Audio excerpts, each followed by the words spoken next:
চিনি প্রায় ৮-১০ বছর তো হবেই।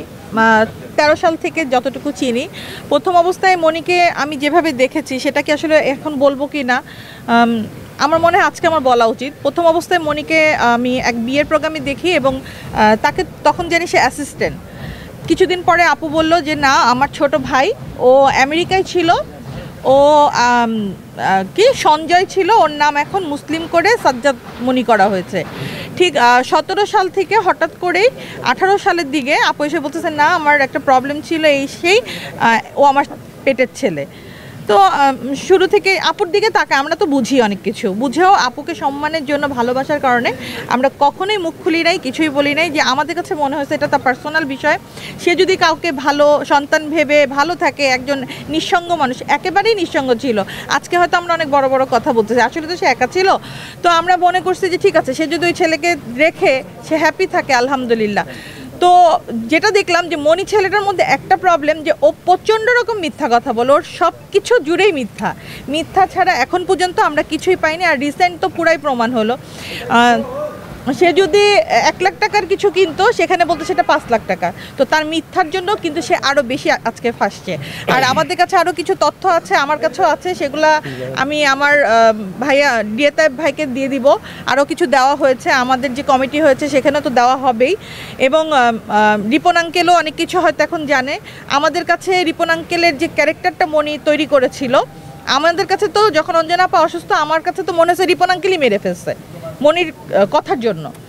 পরবর্তীতে তো বুঝলাম যে আসলে এই কাজটা কে করছে, এবং তার ড্রাইভার আরিফ, যার নাম নাকি মনির, এতদিন আমরা জানতে হবে, এইটা জানতে হবে। আপনাদের সবাইকে, আপনারা সবাই ধরেন তার ছেলেটাকে, তার মেয়ের জামাইকে ধরেন, তারা এই সব কিছু করছে।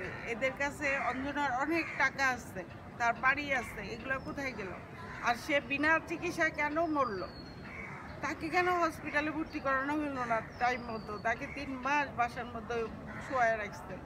সে অসুস্থ হয়ে গেছে, সে পা ফুলে গেছে, হাঁটতে পারতেছিল না, তারপরেও তাকে হসপিটালে নেয়। এই ছেলে হসপিটালে নেয়নি। আমাকে শুধু বলে আন্টি টাকা দেন, ১ লাখ টাকা দেন আন্টি। আম্মু ভালো আছে, কিন্তু আম্মুর সাথে আমাকে কথা বলায় দেয় না। আমি একদিন গেছি বাসায়, যাওয়ার পরে দেখে ও কাঁপতেছে। তো ওকে জিজ্ঞেস করলাম, ও পাশের রুমে উঠে আসে নাই। ড্রাইভারটা আমাকে বললো যে আমি একা মানুষ, এত কিছু কীভাবে করবো? তারা কিছু করে না, আমি কীভাবে করবো? তো তারা টাকা পয়সা নিয়ে ব্যস্ত, তারা কি করবে? এই যে এত বড় একজন শিল্পী, এত বড় একজন আর্টিস্ট, বাংলাদেশের লিজেন্ড, তাকে এইভাবে মরতে হইল। আমি আমাদের শিল্পী সমিতিকে রিকোয়েস্ট করব, মিশা ভাইকে রিকোয়েস্ট করব, মিশা ভাই আপনি দেখেন কেন অঞ্জনার চিকিৎসা হলো না, কেন তাকে বিনা চিকিৎসায় সে মরল। শেষ মুহূর্তে তাকে হসপিটালে ভর্তি করার পরেও বলতেছে সে ভালো, সে সোমবারে চলে আসবে। আন্টি সে সোমবারে চলে আসবে, আপনি টাকা পাঠান। তো এটা তো ঠিক না।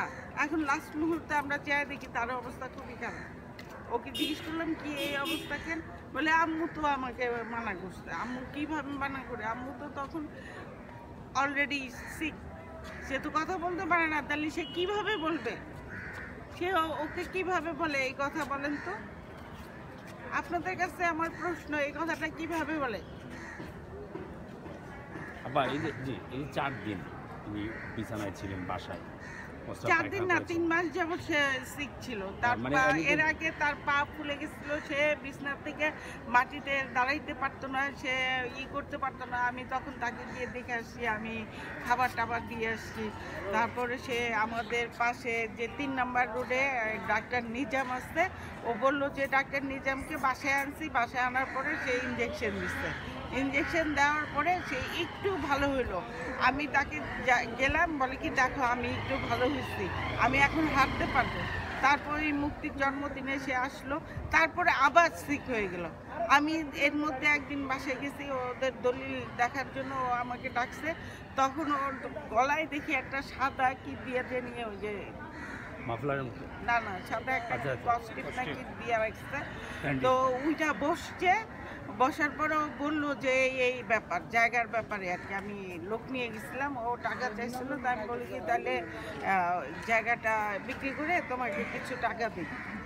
তো লোকটাকে নিয়ে গেছি, উনি ওইটা বসতেছে, বসে আবার শুয়ে পড়ে, কথা বলতে পারতেছে না। ছেলেটা তাকে ঝাড়ি মারতেছে, এই তুমি ওইটা বসছো কেন, সব তুমি কেন কথা বলতেছো, আমরা কথা বলতেছি না, তুমি এত কথা বলতেছো কেন, এইভাবে তাকে ঝাড়ি ঝাপটা দেয় সব সময়। মানে আরেকটা প্রোগ্রামে গেছি, তাকে মুখে যা আসে সেই সব গালিগালাজ করে। এই ছেলে এত সাহস পায় কোত্থেকে ওকে গালি দেওয়ার। আমি ওকে বলছি তুমি এত সাহস পাও